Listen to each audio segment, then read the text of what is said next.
अस्सलाम वालेकुम। Age and age info channel में आप सबका वेलकम। आज की वीडियो में हम हज़रत आदम अलैहिस्सलाम का ज़िक्र करेंगे, लेकिन उससे पहले अगर अभी तक आपने हमारा चैनल सब्सक्राइब नहीं किया तो हमारे चैनल को लाइक करें, सब्सक्राइब करें और बेल आइकन के ऊपर क्लिक करें ताकि आपको हमारी आने वाली हर नई वीडियो मिल सके। जब इंसान ने पहले इस ज़मीन पर कदम रखा तो अल्लाह ने इंसान को दुनिया में भेजने से पहले इंसान के ज़िंदा रहने के लिए तमाम सामान पैदा फरमाया। हवा, पानी, आग और मिट्टी ये इंसान की बुनियादी ज़रूरत थी। इसके बगैर तो इंसान ज़िंदा ही नहीं रह सकता। इंसान के जिस्म में क़ुव्वत पैदा करने के लिए खाना भी ज़रूरी था।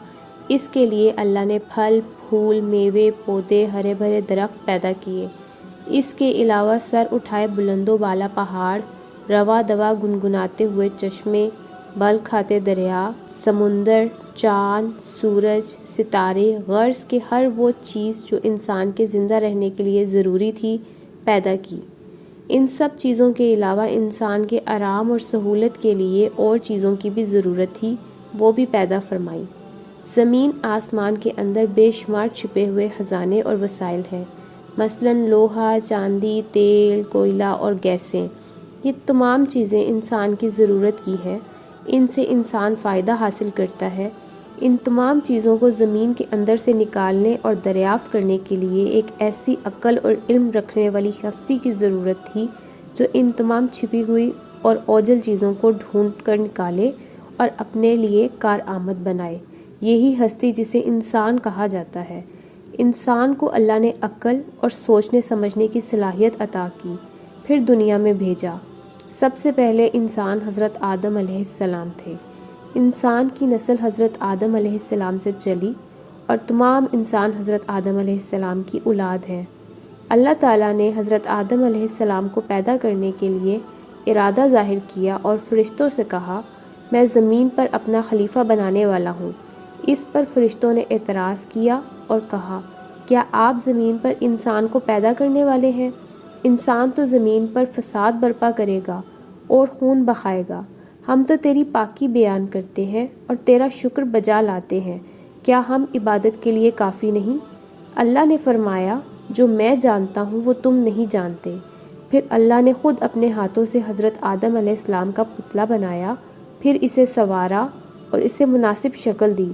इसके जिस्म का हर हिस्सा खूबसूरती के साथ बनाया। फिर इस मिट्टी के पुतले में अल्लाह ने अपनी रूह फूंकी। फिर अल्लाह ने फरिश्तों से पूछा कि चीज़ों के नाम बताओ अगर तुम सच्चे हो। फरिश्तों ने जवाब दिया, हम नहीं जानते, सबसे ज़्यादा तो आप जानने वाले हैं। हमको तो बस इतना ही इल्म है जो आपने हमको सिखाया है। आप बड़े इल्म और बरकत वाले हैं। अल्लाह ने आदम से कहा, ए आदम, इन फरिश्तों को इन चीज़ों के नाम बताओ। अल्लाह ने आदम को तमाम चीज़ों के नाम बता दिए तो आदम के इल्म में तमाम बातें आ गईं। आदम ने इन चीज़ों के नाम बता दिए तो अल्लाह ने फरिश्तों से कहा, क्या मैं तुमसे ना कहता था कि मैं ज़मीन और आसमानों के अंदर की सब पोशीदा बातों को जानता हूँ और जो कुछ तुम ज़ाहिर करते हो और छिपाते हो सब का इल्म रखता हूँ। अल्लाह ताला ने फरिश्तों से कहा कि आदम को सजदा करो। तमाम फरिश्तों ने आदम को सजदा किया, लेकिन इब्लीस ने सजदा करने से इनकार कर दिया।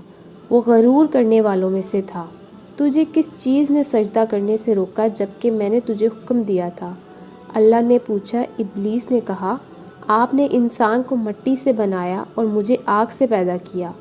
इब्लीस के मायने मायूस और नाउमीद होना है। इसीलिए कहा गया है कि जो शख्स अल्लाह से नाउमीद होता है वो इब्लीस के ताबे होता है। जो लोग इब्लीस और शैतान के बहकावे में आ जाते हैं वो पस्त हिम्मत होते हैं। जो फ़राइज़ इनके ज़िम्मे होते हैं वो अदा नहीं करते और ज़लीलो ख्वार होते हैं। जब इब्लीस ने सजदा करने से इनकार किया तो अल्लाह ताला ने फरमाया, तू आसमान से उतर, तूने तकब्बुर किया और तू ज़लीलो ख्वार हुआ। इब्लीस ने कहा कि मुझे क़यामत के दिन तक मोहलत दीजिए। इस पर अल्लाह ने फरमाया, तुझे मोहलत दे दी। इब्लीस ने कहा, मैं तेरे बंदों को गुमराह करूँगा और हर तरफ से इनको घेरे में रखूँगा। वो तेरा शुक्र कभी भी नहीं करेंगे। अल्लाह ताला ने हज़रत आदम अलैहिस्सलाम को हुक्म दिया कि ए आदम, तुम और तुम्हारी बीवी बहिश्त में रहो और जो कुछ खाना है फरागत से खाओ اور ایک خاص درخت کی طرف اشارہ کرتے ہوئے کہا کہ اس درخت کی طرف نہ جانا ورنہ تم ظالم قرار دیے جاؤ گے۔ چنانچہ آدم علیہ السلام اور حضرت بی بی حوا آرام سے رہنے لگے تو شیطان نے دونوں کے دلوں میں وسوسہ ڈالا کہ تمہارے رب نے تم دونوں کو اس درخت کے قریب جانے سے اس لیے منع فرمایا کہ کہیں ایسا نہ ہو کہ تم ہمیشہ ہمیشہ کے لیے زندہ رہنے لگو۔ میں تمہارا خیر خواہ ہوں اور تم دونوں کی بھلائی چاہتا ہوں۔ شیطان کے فریب میں آ کر حضرت آدم اور حوا نے درخت کا پھل چکھا تو دونوں بہشتی لباس سے محروم ہو گئے۔ ان کے جسم سے بہشت کا لباس اتر گیا۔ دونوں اپنے اوپر جنت کے پتے جوڑ جوڑ کر رکھنے لگے۔ ان کے رب نے ان کو پکارا اور کہا، کیا میں نے تم دونوں کو اس درخت کے قریب جانے سے منع نہیں کیا تھا اور یہ نہ کہا تھا کہ شیطان تمہارا دشمن ہے؟ حضرت آدم اور حوا دونوں سے غلطی ہوئی۔ انہوں نے اللہ کو حکم نہیں مانا۔ اس غلطی پر دونوں کو سخت ندامت ہوئی۔ آدم نے اللہ سے معافی طلب کی اور دعا کی، اے میرے رب، ہم نے اپنے نفس پر ظلم کیا۔ اگر آپ ہم پر رحم نہ کریں اور ہماری مغفرت نہ کریں تو ہم نقصان اٹھانے والوں میں ہوں گے۔ آدم اور حوا کو زمین پر اتار دیا اور کہا کہ تم ایک دوسرے کے دشمن رہو گے اور ایک خاص وقت تک تم دونوں کو زمین پر رہنا ہے۔ میری طرف سے کوئی ہدایت آئے تو جو شخص اس ہدایت کو مانے گا نہ انہیں کسی بات کا اندیشہ ہوگا نہ کوئی غم۔ جو میری نصیحت سے منہ موڑے گا اس کے لیے دنیا میں زندگی تنگ ہوگی اور قیامت کے روز اس کو اندھا اٹھائیں گے۔